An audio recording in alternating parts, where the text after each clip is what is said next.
클럽입니다. HLB 리보세라니까 캄리네주막 관련해서 중국 보험급여 처방이 이제 본격화된다는 소식도 아침에 나왔죠. 자, 장중에 프로그램 매수세가 33만 주 넘게, 뭐 순간에 뭐 7, 8만 주도 지금 들어오면서 7만 원 부근 흐름 나오고 있고요. 어제 매도 창구 역할을 했던 신한과 한국은 매수 창구 전환이 오늘 오전장에 진행되고 있습니다.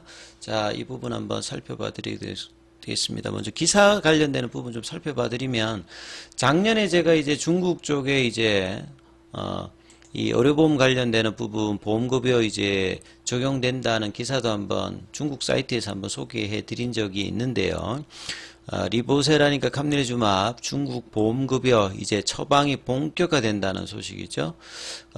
비급여에서 이제 본인 급여로 되면 본인 부담금이 80%, 90% 인하 추정이고, 중국 같은 경우는 지금 이제 약가 관련되는 인하를 몇 년 전부터 하면서, 사실 항서제약도 이제 이런 부분들 때문에 한때 시가총액이 100조를 넘어갔다가 지금은 이제 한 절반 정도 밑단에서 있거든요. 그래서 제도적인 어떤 부분에서 약가 인하로 이제 자국 쪽에서의 어떤 흐름들 뿐만 여기서 좀 벗어나서 글로벌 진출이 항서제약 입장에서는 상당히 요긴한 어떤 중요한 어떤 과제거든요. 그래서 면역관문 억제제 같은 경우에는 자체적으로 이 반응률 자체가 떨어지기 때문에 적합한 파트너를 만나야 되기 때문에 리보세라니까의 어떤 병용이 상당히 중요한 부분이기 때문에 HLB와의 어떤 파트너십 자체는 굉장히 공고하다. 그리고 양사가 특히나 항서제약에 많은 어떤 임상 관련되는 부분이 병용이든 단일요법이든 진행되고 있기 때문에 거기에서 이제 결과가 좋으면 글로벌 3상을 하면서 계속 이제 적응적 확장을 HLB와 이뤄 나가겠다는 부분들의 어떤 파트너십이 기본적으로 있기 때문에 항서제약의 어떤 이 동향들도 계속 이제 중요하다 이렇게 봐야 되겠죠. 자, HLB의 리보세라니까 캄리네주막 같은 경우가 간암 1차 급여에 포함이 작년도에 이야기가 나오고 난 다음에 첫 번째 이제 처방전이 발행됐다는 소식입니다. 그래서 중국 전체적으로도 이 특히나 간암 같은 경우에는 발생 환자로 보면 중국이 제일 많아요. 근데 이제 치료 시장에서는 그 항암제가 비싸기 때문에 미국 시장이 전체의 75%를 차지하지만 환자 수로 보면 중국 환자가 제일 많습니다. 그래서 30일 날 항루이는 이제 항서제약이라 보시면 되겠고, 그래서 이제 중국에서 리보세라니까 캄리네주막 병용요법으로 간암 1차 치료를 위한 첫 번째 이제 급여 처방이 실시되었다. 급여가 되기 전에 이제 비급여 가격이 캄리네주막 같은 경우에는 364만 원입니다. 그리고 리보세라닉 같은 경우에는 간암 2차 했을 때 비급여가 175만 원이에요. 근데 이게 이제 급여로 바뀌게 되면 캄리네주막 같은 경우는 54만 원으로 기존 대비해서는 한 85%가 지금 싸지는 거죠. 그 다음에 리보세라닉 같은 경우에는 175만 원에서 급여 적용하면 2, 3만 원대로 준다는 거죠.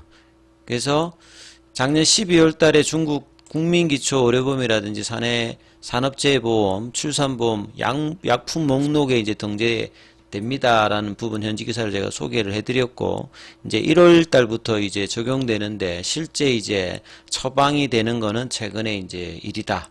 2019년도 기준으로 간암 환자가 많기 때문에 이 경제적 부담이 뭐 14조, 또 발병 연령은 대부분 50대 이상이죠. 그래서 5년 생존율 자체가 초기가 아니고 이제 후기라고 하면 상당히 낮은 편이지 않습니까?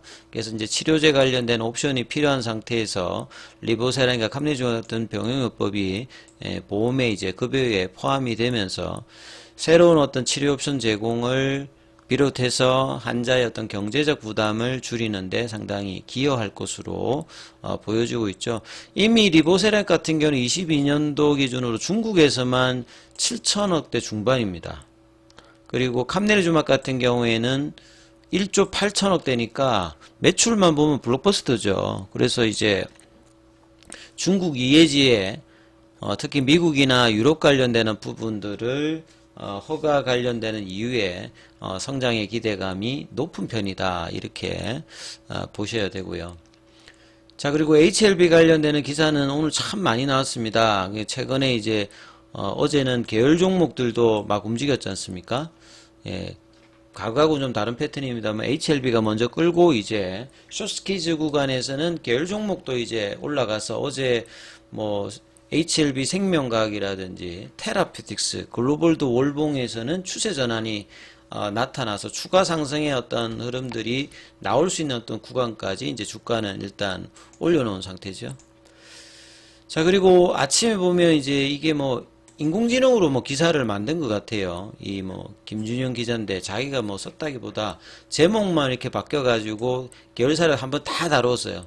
테라피틱스, 글로벌, 그 다음에 바이오스텝, 이노베이션, 제약, 생명과까지 해서 간암치료제 FDA 허가 기대감.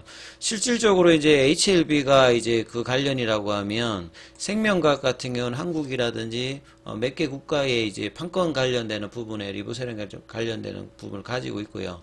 제약 같은 경우는 향후에 이제 리보세란 입에 이 공장 관련되는 부분이 중요하죠. 근데 이제 FDA에서 이제 허가받고 팔려고 하면 공장 시설에 대해서 CGMP 관련되는 부분을 또 실사 검사도 해야 되거든요. 그러니까 당장에 뭐 되는 부분 아닙니다만 HLB 제약이 그 CGMP 관련되는 부분의 어떤 등급 허가와 그 생산 설비 관련되는 부분들을 좀 이관 받았기 때문에 이런 부분이 장기적인 어떤 기대감이 있고, 기타 이제 뭐 글로벌이라든지 뭐 테라피틱스라든지 이노베이션, 바이오스텍까지 시가총액이 조금 이제 낮은 쪽, 그러니까 전 계열사 종목들이 이제 돌아가면서 순환매가 나오면 시장의 관심이 높아진다는 어떤 부분이라고 볼 수 있습니다. 그래서 어제는 HLB가 거래 대금 1위였거든요.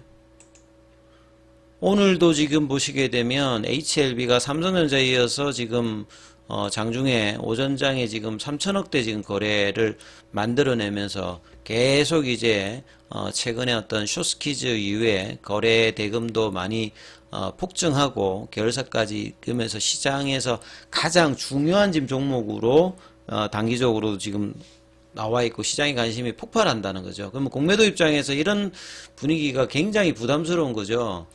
공매도와 기존에 이제 거래가 작아서 이제 개인들 중심의 어떤 싸움을 공매도가 유리하게 했다라고 하면 숏스키즈 구간에서는 시장의 관심도가 높으니까 뭐 스마트머니라든지 신규 매수도 뭐 이렇게 숏스키즈의 어떤 기대감으로 들어와 버리는 어떤 형세가 되니까 오늘은 지금 프로그램 쪽에 그 매수, 그 다음에 이제 어제 이제 NH투자증권에서 이제 순매수했는데 공매도 창구인 신한하고 한국도 지금 같이 매수에 가담하면서 양봉 흐름으로 장중에 제가 이제 66,000원이 정말 중요합니다. 숏스키즈에서는 가격 조정이 안 나와야 되니까 66,000원, 뭐 62,000원 이 구간이 강력한 지지선으로, 그러니까 지지를 굳이 확인할 필요 없이 그냥 올라가 버리면 제일 좋은 거고요.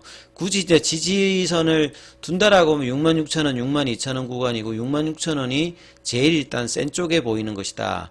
그리고 볼린저 밴드 상단에서 태깅해서 움직이는 것 자체가 5일선까지 굳이 안 내려가는 게 중요하죠. 5일선으로 보면 이제 6만원대죠. 저기가 일단 단기적으로는 마지노선이니까 이 구간에서 있으면서 움직임이 나타나게 되면 공매도 입장에서는 굉장히 촉박해지는, 당황스러운 어떤 이제 가격 흐름들이 계속 이제 되고 있는 거죠. 왜냐하면 손절매를 이제 대규모로 쳐야 될지 말아야 될지 그 구간에서 세게 올라가 버리면 장중에 그냥 나오거든요. 아직도 물량 자체가 어제 기준으로 뭐 공매 정고가 좀 이연돼 있습니다만 470만 주대 뭐 계속 있지 않습니까?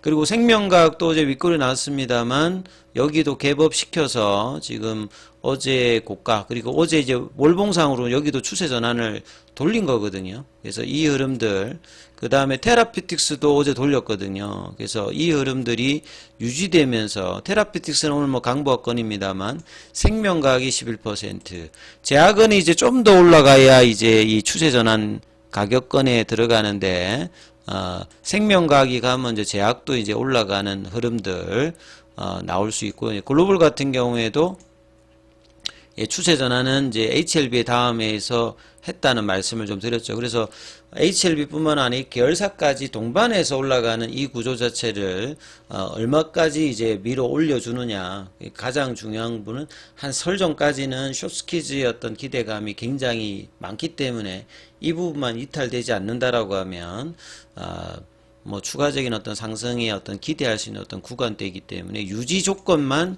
유지된다라고 하면 흐름상으로는 뭐 올라가는 어떤 구조의 흐름이 있다 이렇게 보시면서 장중 흐름들도 계속 체크하셔야 될 것 같습니다. 여기까지 하겠습니다.